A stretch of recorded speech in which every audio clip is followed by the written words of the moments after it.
Hello students, स्वागत है आपका अपने यूट्यूब चैनल पे। इस चैनल पे हम यूपीएससी से रिलेटेड कंटेंट को स्टडी करते हैं और जितना इजी लैंग्वेज में मैं आपको समझा सकती हूँ उतनी इजी लैंग्वेज में मैं आपको समझाने की कोशिश करती हूँ। अभी तक हम क्लास 6 की हिस्ट्री और ज्योग्राफी कंप्लीट कर चुके हैं और आज हम क्लास 6 की जो है वो पॉलिटी को स्टार्ट करने वाले हैं। ठीक है, आज का हमारा चैप्टर है डाइवर्सिटी, अंडरस्टैंडिंग डाइवर्सिटी। डाइवर्सिटी का क्या मतलब होता है वो देखेंगे और डाइवर्सिटी हमारी सोसाइटी को किस तरीके से इम्पैक्ट करती है वो देखने वाले हैं। पहली बात तो डाइवर्सिटी क्या होती है उसको समझने की कोशिश करते हैं। यहाँ पे एक स्टोरी से समझाया जा रहा है कि आपको 3 तरीके के जो है वो डायग्राम दिए गए हैं।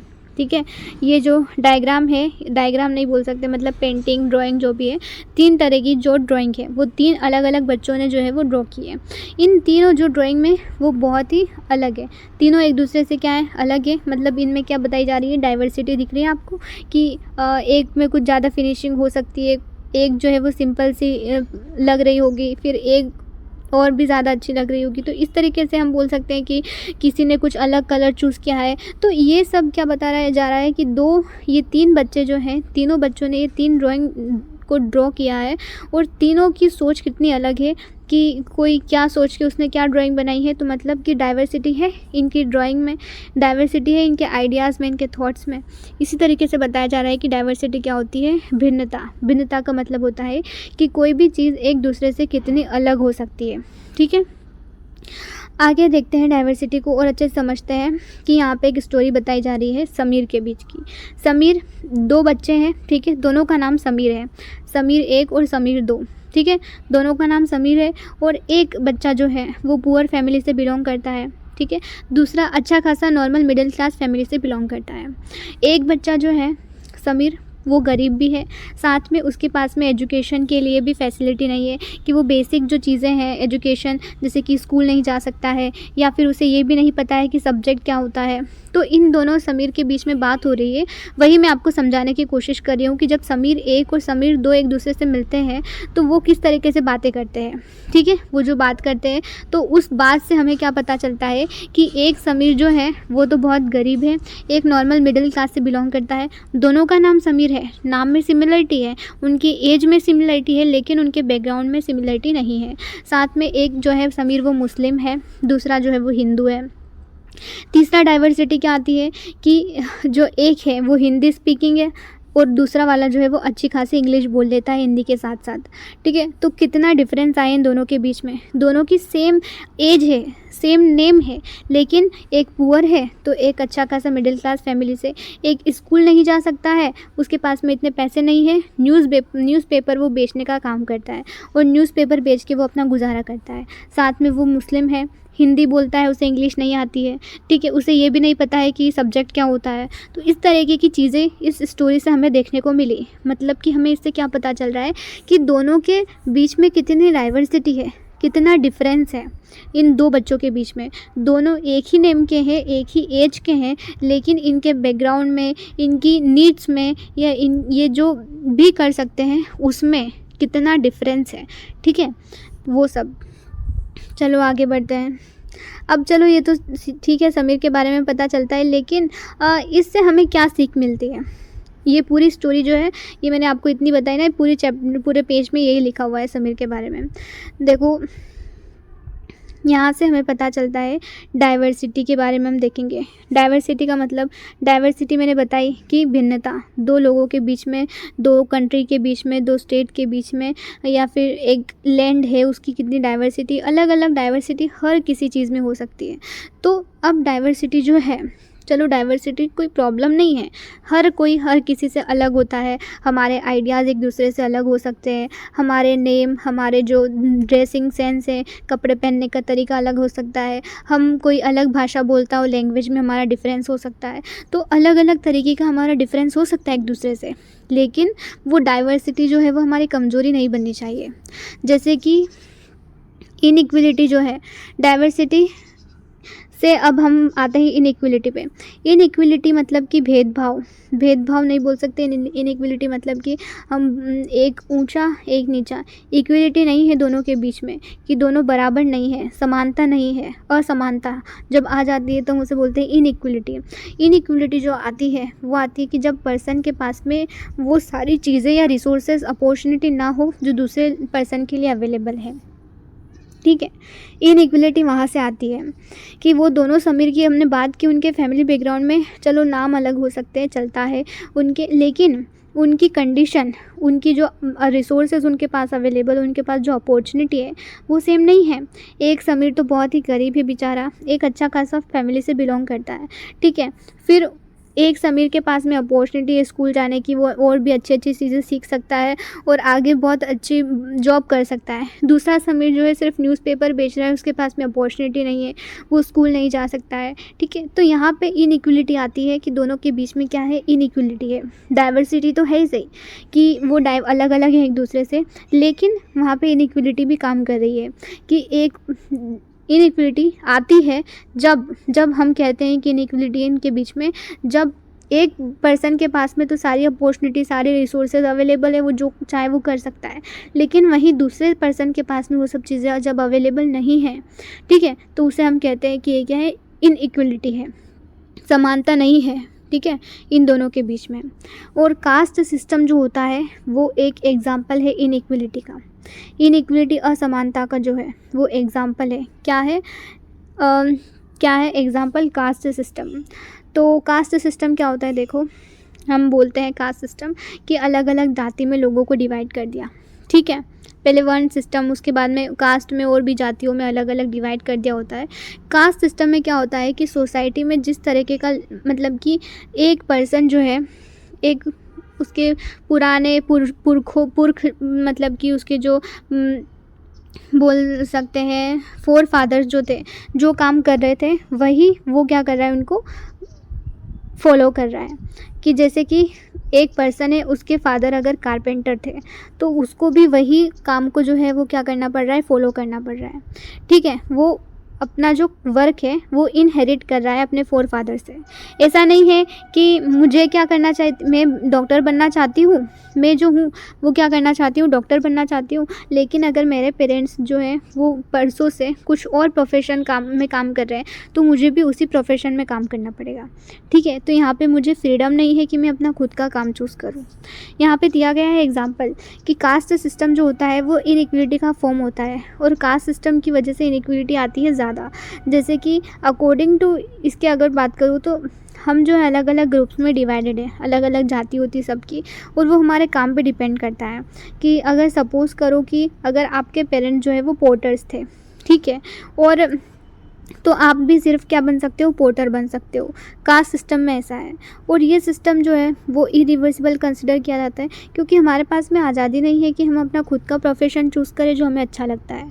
ठीक है, तो इस वजह से एक सिचुएशन क्रिएट कर देगा इनइक्वलिटी की, कि अगर यहाँ पे मेरे ऊपर फोर्सफुली ये क्या किया जा रहा है, इम्प्लाई किया जा रहा है कि मुझे क्या करना पड़ेगा, वही काम करना पड़ेगा जो मेरे फोरफादर, मेरे पेरेंट्स करते आ रहे हैं, तो क्या होगा कि अगर वो प्रोफेशन में इतना ज़्यादा मैं नहीं कमा पा रही थी, ठीक है, तो मतलब मेरे पेरेंट्स नहीं कमा पाए, मुझे भी उसी प्रोफेशन, और वो अगर इतना ज़्यादा अच्छा नहीं है, ठीक है, तो मुझे क्या करना पड़ेगा कि मैं उसी सिचुएशन में रह जाऊंगी जिस सिचुएशन में मेरे पेरेंट्स थे, मैं उनसे आगे नहीं बढ़ पाऊंगी। लेकिन दूसरी जगह कोई बोल सकते हैं कि कोई दूसरा पर्सन है, उसके फोर फादर तो अच्छा काम करे, अच्छा काम मतलब सारे काम अच्छे होते हैं, ऐसा नहीं है, लेकिन अगर हम बात करें अर्निंग की, तो हर काम का अर्निंग जो है वो अलग अलग होता है।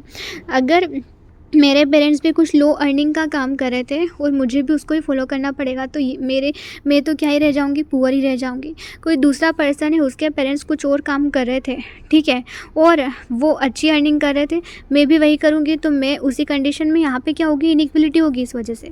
और ये सिर्फ अर्निंग का मामला नहीं है, पर्सन जो है, कोई भी पर्सन हो, वो तब भी अच्छा काम कर पाता है जब उसकी वो करने की इच्छा हो।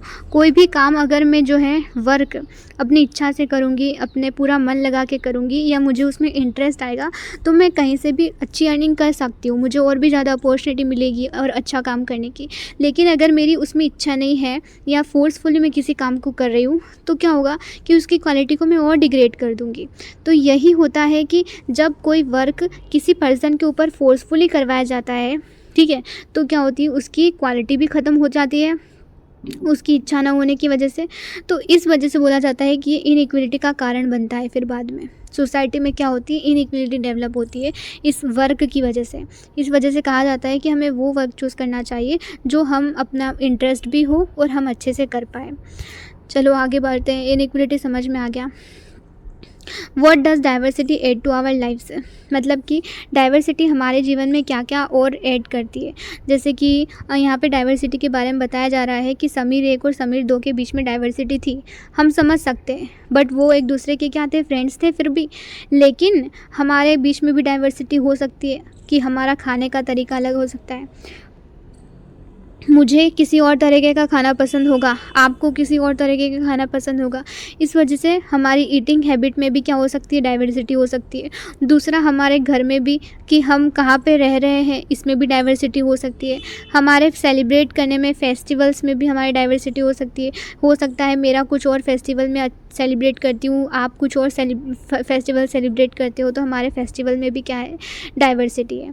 दूसरा, हमारे पहनने में भी डाइवर्सिटी है। हम अलग अलग तरीके के कपड़े पहनते हैं जो हमें पसंद होते हैं। हमारे आइडियाज़ में, हमारे थॉट्स में, हमारे लैंग्वेज में, बोलने, हमारी जो भाषा होती है उसमें भी डाइवर्सिटी होती है, ठीक है। तो डाइवर्सिटी हर जगह पे है, ठीक है, डाइवर्सिटी हर जगह पे है। यहाँ पे खाने से लेके तो आपके पहनने तक जितनी भी चीज़ें हैं उसमें डाइवर्सिटी होती है। अब देखो यहाँ पे आ रहा है ये स्टोरीज़ दी गई हैं लेकिन हमारे काम की नहीं है। डाइवर्सिटी समझने का काम है, तो डाइवर्सिटी से समझ गए कि डाइवर्सिटी हर चीज़ में हो सकती है। हमारे फूड में, सेलिब्रेट फेस्टिवल्स में, हमारे रिलीजन में अलग हो सकते हैं, हमारी लैंग्वेज, चीज़, हर चीज़ में जो भिन्नता होती है उसे हम डाइवर्सिटी कहते हैं। इस चैप्टर में सिर्फ यही समझना है हमें कि डाइवर्सिटी क्या होती है और वो हमारी सोसाइटी को किस तरीके से इम्पैक्ट करती है, ठीक है।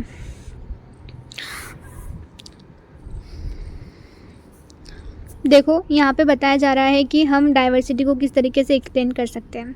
200 साल पहले क्या हुआ करता था कि लोग जो थे वो इतने ज़्यादा फेमिलियर नहीं थे। आज के टाइम पे ट्रेन, एरोप्लेन, कार, बस चलती है हमारे आसपास, लेकिन उस टाइम पे तो लोग शिप से, हॉर्स से, कैमल से, पैदल चला करते थे, ठीक है।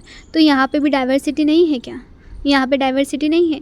लोग शिप से ट्रैवल कर रहे हैं, हॉर्स से कर रहे हैं, कैमल से, फूट से उस ज़माने में, और आज के टाइम पे हमारे पास में ट्रेन, बस, एरोप्लेन सब कुछ आ चुका है। तो उस टाइम पे और इस टाइम में कितना डिफरेंस है, ये भी तो डाइवर्सिटी है। ये तो एज की डाइवर्सिटी, ये एरा की डाइवर्सिटी है, ये लोगों की नहीं बताई जा रही, यहाँ पे एरा की बताई जा रही है कि उस समय का, उस टाइम का जो समय था, ठीक है, उस समय के जो लोग थे और आज के जो लोग हैं उनमें कितना बड़ा डिफरेंस है। तो ये भी क्या है, एक डाइवर्सिटी है। इस पूरे चैप्टर में सिर्फ यही बताया गया है डाइवर्सिटी क्या होती है। देखो आगे क्या है इसमें देख लेते हैं। यहाँ पे तो कुछ खास नहीं दिया गया है, लेकिन मैं आपको बता देती हूँ कि हमारी जो डाइवर्सिटी है वो जोग्राफिक मतलब कि पीपल जो है, डाइवर्सिटी जो है वो हमारा हिस्टोरिकल और जोग्राफिकल बैकग्राउंड पे डिपेंड करता है कि किस जगह पे हम रहते हैं और किस तरह की हमारी हिस्ट्री रही है। हमारा जो हिस्ट्री जो है, हिस्ट्री मतलब कि हमारा इतिहास जो है वो किस तरीके का था, हमारा जोग्राफ़ी जो है, आज के टाइम पे हम किस तरीके के लैंड पे रह रहे हैं, वो भी हमें अफेक्ट करता है कि हमारे बीच में कितना डिफरेंस होगा, ठीक है। एक तो हमारी हिस्ट्री और एक हमारी जोग्राफ़ी। हिस्ट्री मतलब हमारा इतिहास किस तरीके का था, वो हमें अफेक्ट करेगा कि हम जो है वो कितने डाइवर्स हैं, और एक हमारा जोग्राफिकल एरिया कि हम अलग अलग एरिया में रहते हैं, तो वो भी बताएगा कि हम कितने डाइवर्स हैं। देखो यहाँ पे बताया जा रहा है कि सिर्फ लोगों की अलग अलग फूड हैबिट नहीं होती, सिर्फ क्लोथिंग जो है हैबिट अलग अलग नहीं होती, बट उनके रहने के जो वहाँ पे जो जिस तरीके की फ़िज़िकल सराउंडिंग में वो रहते हैं ना, वो भी अलग अलग होती हैं, ठीक है, तो वो भी हमें इक्वली अफेक्ट करती है। यहाँ पे इम्पॉर्टेंट चीज़ आ गई है इस चैप्टर की अब, ठीक है। लद्दाख और केरला, 2 स्टेट्स की हम बात करने वाले हैं। लद्दाख वाले एरिया और केरला वाले एरिया को देख के आपको पता चल जाएगा कि डाइवर्सिटी जोग्राफिकल एरिया से क्या मतलब है, जोग्राफिकल सिचुएशन से क्या मतलब है। लद्दाख जो है वो एक डेजर्ट है। डेजर्ट क्या होता है? डेजर्ट होता है जहाँ पे अच्छा खासा वेजिटेशन नहीं हो, मतलब कम वेजिटेशन हो, कम रेनफॉल हो, उस एरिया को हम डेजर्ट कहते हैं। तो लद्दाख जो है वो एक डेजर्ट है, ठीक है, भले ही ठंडा है लेकिन वो डेजर्ट है। माउंटेन में जम्मू कश्मीर के ईस्ट में पड़ता है लद्दाख, ठीक है। बहुत कम एग्रीकल्चर होता है, रेन भी बहुत कम होती है वहाँ पे, ठीक है, और बहुत हमेशा पूरे साल भर स्नो से कवर रहता है। बहुत बड़ा पार्ट इसका, लद्दाख का बहुत बड़ा पार्ट स्नो से कवर रहता है पूरे साल। डेजर्ट है साथ में, जम्मू कश्मीर के ईस्ट में पड़ता है। दूसरी बात यहाँ पे बताई जा रही है कि बहुत ही कम यहाँ पे ट्रीज़ हैं इस रीजन में। यहाँ पे ड्रिंकिंग वाटर भी अगर मैं बोलूँ तो वो लोग डिपेंडेंट है पानी पीने के लिए भी, कि जब स्नो मेल्ट होता है तो समर मंथ में तो वाटर को स्टोर कर लेते हैं, उससे ये इनका ड्रिंकिंग वाटर जो है वो कंप्लीट करते हैं। दूसरा, यहाँ पे लोग शिप रखते हैं, गोट्स रखते हैं, ठीक है, उनसे जो वूल मिलता है इन्हें और उस वूल को वो बेचते हैं, ठीक है, उनसे वो क्या करते हैं, अर्निंग करते हैं। पाशमीना वूल जो है यहाँ का फेमस है, जो शिप्स जो है वो प्रोड्यूस करती है। और वूल बोल सकते हैं, ठीक है, ये हो गया। और यहाँ के जो लोग हैं वो वूल को कलेक्ट करते हैं, गोट को रखते हैं, उनको बेचते हैं ट्रेडर्स को, ठीक है। तो पाशमीना शॉल जो है वो चीफली वुवन इन कश्मीर। लद्दाख एक डेजर्ट है, यहाँ पे वेजिटेशन कम है, यहाँ पे रेनफॉल कम है, ठीक है, यहाँ पे वाटर की भी कमी है। यहाँ पे लोग जो है शिप गोट को रखते हैं, उनसे वूल एक्सट्रैक्ट करते हैं, उनसे शॉल्स बनाते हैं, उस वूल को बेचते भी हैं, उससे अपनी अर्निंग कंप्लीट करते हैं। इनका खाने पीने का जो मैं बताऊं कि ये ज़्यादातर मीट और मिल्क वाले प्रोडक्ट्स को खाना पसंद करते हैं। और कुछ फैमिली जो है गॉट्स रखती हैं, ठीक है, काउस रखती है, डॉजेस या काउस जो हैं वो ये लोग रखते हैं। फिर एक डेजर्ट होने की वजह से यहाँ पे क्या होता है कि डिड नॉट मीन कि लद्दाख जो है वो ट्रेडर्स नहीं होंगे, यहाँ पे कम लोग रहते होंगे। ये कंसीडर किया जाता है अच्छा ट्रेड रूट प्रोवाइड करवाता है ये, ठीक है। यहाँ से लोग तिब्बत में जाते हैं यहाँ से पास करके, क्योंकि इंडिया का जो ये पार्ट है लद्दाख यहाँ पे पड़ता है जम्मू कश्मीर वाले एरिया में। तो यहाँ से ये लोग तिब्बत जाते हैं, लोग यहाँ से तिब्बत जाते हैं, तो बहुत सारे लोग यहाँ से ट्रैवल भी करते हैं, ठीक है। तो ये सब चीज़ें हमने लद्दाख के बारे में देखी कि यहाँ के लोग मीट मिल्क ये सब मिल्क प्रोडक्ट खाते हैं, ये काउज गॉड्स शिप्स रखते हैं, ट्रेडिंग करते हैं, ठीक है। और फिर बाद में मैं बात करती हूँ कि लद्दाख में जो है वो बुद्धिज़्म लद्दाख के थ्रू ही कहाँ पहुँचा, तिब्बत में पहुँचा। तिब्बत चाइना का नीचे वाला पार्ट, साउदर्न वाला हिस्सा है तिब्बत, ठीक है। तो बुद्धिज़्म जो है यहीं से तिब्बत में पहुँचा, और लद्दाख जो उसको लिटिल तिब्बत भी बोला जाता है। फिर इस्लाम जो है वो इंट्रोड्यूस हुआ था इस एरिया में 400 साल पहले, 400 साल पहले 400 ईयर अगो, हाँ 400 साल पहले जो है वो यहाँ पे इस्लाम जो इंट्रोड्यूस हुआ। फिर लद्दाख के जो लोग होते हैं वो अच्छा ट्रेडिशन को फॉलो करते हैं, सॉन्ग पोएम्स गाते हैं। Local version Tibetan national EPIC जो है केसर साग जो है वो परफॉर्म की जाती है यहाँ पे मुस्लिम्स और बुद्धिस्ट दोनों के द्वारा, ठीक है।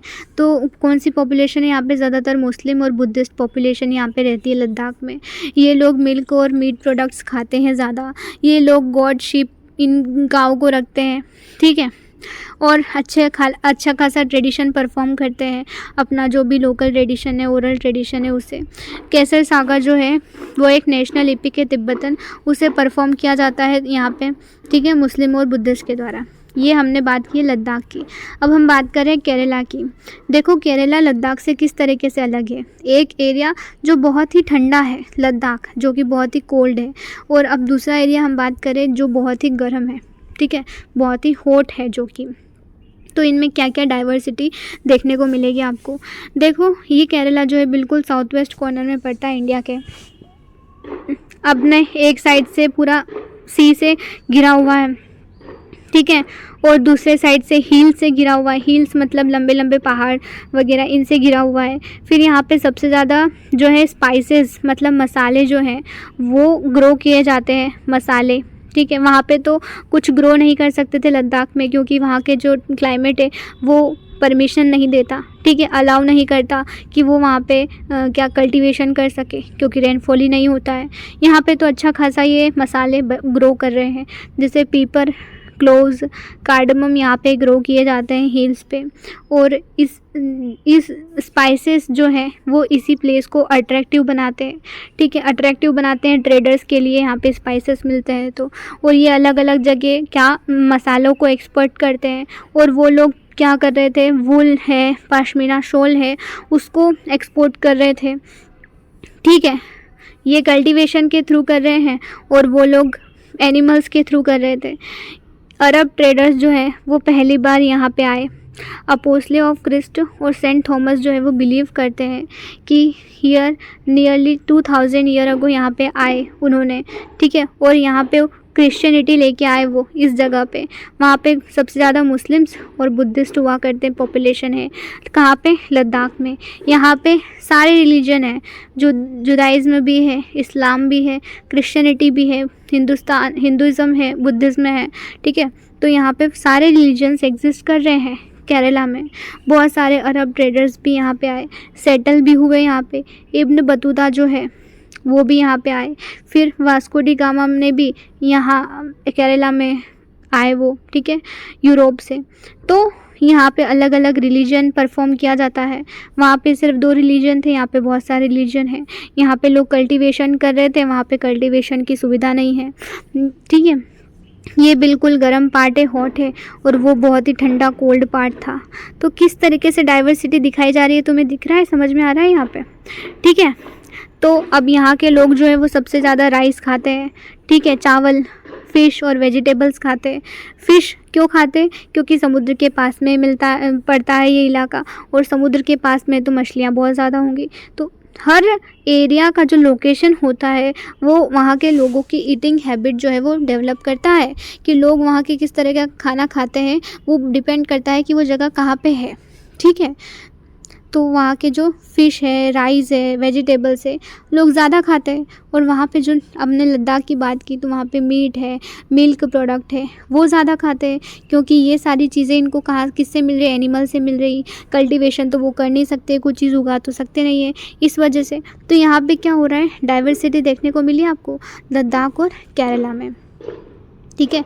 तो ये डाइवर्सिटी थी, और ये दोनों डाइवर्सिटी जो है ये क्या कर रही है, इन्फ्लुएंस कर रही है एक दूसरे को जो है वो इन्फ्लुएंस कर रही है, कल्चर को अलग अलग इन्फ्लुएंस कर रही है, दोनों रीजन अलग अलग, ठीक है। एक एरिया है जिस पे चाइनीज़ और अरब ट्रेडर्स का इन्फ्लुएंस है, ठीक है। तो एक एरिया बुद्धिज़्म का इन्फ्लुएंस है। तो अलग अलग लोग अलग अलग टाइम पे यहाँ पे आए, ठीक है। तो इस तरीके से यहाँ पे बात हो रही है। अब diversity in unity in diversity की बात करें, कि चलो हमने डाइवर्सिटी को अच्छी तरीके से समझ लिया है कि डाइवर्सिटी क्या होती है, अलग भिन्नता होती है लोगों के बीच में, एरिया के बीच में, हर चीज़ में क्या होती है, डाइवर्सिटी होती है। हर चीज़ किसी ना किसी चीज़ से अलग होती है, ठीक है, हर कोई अलग होता है हर किसी से। तो यहाँ पे डाइवर्सिटी तो हो गई। अब इस डाइवर्सिटी में हम यूनिटी को कैसे ढूंढेंगे, ठीक है। इस इतनी सारी अलग अलग चीज़ें होने के बाद में, इतने डिफरेंस होने के बाद में हम कैसे बनाएंगे, एक दूसरे को साथ में कैसे लेके आएंगे। तो ये कैसे हुआ, देखो, इंडिया की डाइवर्सिटी जो है वो हमेशा रिकॉग्नाइज़ की गई है कि ये इसकी स्ट्रेंथ है। हमारी इंडिया की जो डाइवर्सिटी है, कि इंडिया जो इतना डाइवर्स कंट्री है, मैंने 6 की ज्योग्राफी में तुम्हें बताया है कि इंडिया का लैंड कितना डाइवर्स है, अलग अलग तरीके का लैंड जो है यहाँ पे इंडिया में एग्जिस्ट करता है। इसी तरीके से बताया जा रहा है कि इंडिया की जो डाइवर्सिटी है वो हमेशा रिकॉग्नाइज़ की गई है कि ये हमारी क्या है, स्ट्रेंथ है, ये हमारी वीकनेस नहीं है, ये हमारी स्ट्रेंथ है। कि अलग अलग रिलीजन, अलग अलग कल्चर बैकग्राउंड के होने के बाद भी हम क्या कर रहे हैं, एक दूसरे के साथ में हैं। जब भी हमारे साथ में कोई ऐसी सिचुएशन आती है, जब हमने देखा कि हम ब्रिटिश के अंडर में थे, ब्रिटिश रूल के अंडर में थे, तो अलग अलग रिलीजन के लोग, अलग बैकग्राउंड के लोग ठीक है। तो सब डिफरेंस होने के बाद भी सब साथ में आए, उन्होंने साथ में जो है जितने भी मूवमेंट्स थे, फ्रीडम मूवमेंट्स थे, उन्होंने उसमें भाग लिया, साथ में जेल गए, ठीक है। तो इतना डिफरेंस होने के बाद में कितने हज़ारों लोग, लाखों लोग एक साथ आए, उन्होंने सारे मूवमेंट्स जो थे उनमें पार्टिसिपेट किया, साथ में वो जेल भी गए, ठीक है, साथ में उन्होंने अपोज़ भी किया ब्रिटिश को। तो इस तरीके से यहाँ पे बताया जा रहा है कि हमारी जो डाइवर्सिटी रही है वो हमेशा ही हमारी यूनिटी को रिकॉग्नाइज़ करती है, ठीक है, हमेशा हमारी यूनिटी को रिकॉग्नाइज़ करती है। ये चैप्टर ख़त्म होने वाला है, लेकिन कुछ इम्पॉर्टेंट चीज़ है, जैसे कि जो जवाहरलाल नेहरू है, उन्होंने पहली बार जो है वो कहा था इंडिया की यूनिटी के बारे में कि इंडिया की यूनिटी जो है वो कोई ऐसी वैसी चीज़ नहीं है कि बाहर से आई हो, ये हमने खुद ने बनाई है, ठीक है। कि उनकी बुक जो है जवाहरलाल नेहरू की डिस्कवरी ऑफ इंडिया, तो उसमें जवाहरलाल कहते हैं कि Indian unity is not something imposed from outside but rather it was something deeper and with in its fold, ठीक है। तो ये लोगों के भीतर से आई, लोगों के अंदर से हमारे जो नेशन के लिए, नेशन को एक करने की जो भावना है ना, वो हमारे लोगों को बांध के रखती है। इतनी डाइवर्सिटी होने के बाद भी हमारा जो नेशन है वो पहले आता है, जितनी भी डाइवर्सिटी है वो बाद में आती है, ठीक है। तो डाइवर्सिटी में यूनिटी को देखना ही इंडिया, उसी का नाम इंडिया है, ठीक है। देखो हमारे जो सिंबल्स, हमारे जो सॉन्ग्स हैं, जो हमारी आज़ादी को हमें याद दिलाते हैं, ठीक है। तो और वही हमें रिमाइंड भी करते हैं कि हम इतने डाइवर्स होने के बाद भी हम एक साथ आए, यूनाइट किए, और यूनाइट होने के बाद भी हमने अपने कंट्री को क्या किया, आज़ाद करवाया, ठीक है। तो हमें रिस्पेक्ट करनी चाहिए उन लोगों की भी, और हमें अपने जो सिंबल्स हैं, हमारे जो सॉन्ग्स हैं, हमारा जो फ्लैग है, हमारा जो नेशन फ्लैग है, उसकी रिस्पेक्ट करनी चाहिए, ठीक है। और वो हमें संदेश देता है कि हमें यूनिटी में बिलीव करना चाहिए, यूनिटी इन डाइवर्सिटी। इसी वजह से कहा गया है कि इतनी भिन्नता में भी आप क्या देखो, यूनिटी देखो, ठीक है, यूनिटी देखो। जब देश की बात आए तो हमें अपनी डाइवर्सिटी को भूल जाना चाहिए, हमारी जो जितने भी डिफरेंस है उन्हें हम याद नहीं रखना चाहिए, हमारा देश जो है वो पहले आता है। नेशनल एंथम की कुछ आपको मतलब MCQ से रिलेटेड क्वेश्चंस का इम्पोर्टेंस दिया गया है कि नेशनल एंथम हमारा जो है जन गण मन, वो कंपोज किसने किया है, रविंद्रनाथ टैगोर ने। ये भी हमारा एक एक्सप्रेशन है यूनिटी इन डाइवर्सिटी का। फ्लैग भी है, सिंबल्स भी हैं, सॉन्ग्स भी हैं, और ये हमारा नेशनल एंथम जो है, जो कि रविंद्रनाथ टैगोर ने कंपोज़ किया है, वो भी एक यूनिटी इन डाइवर्सिटी का जो है, इंडिया की यूनिटी को बताने का काम कर रहा है। चलो, आपका धन्यवाद, और फिर मिलते हैं दूसरे वीडियो में। But please subscribe my channel, ताकि आपको और भी जो आने वाले चैप्टर्स का नोटिफिकेशन जो है वो मिलता रहे, ठीक है। चलो।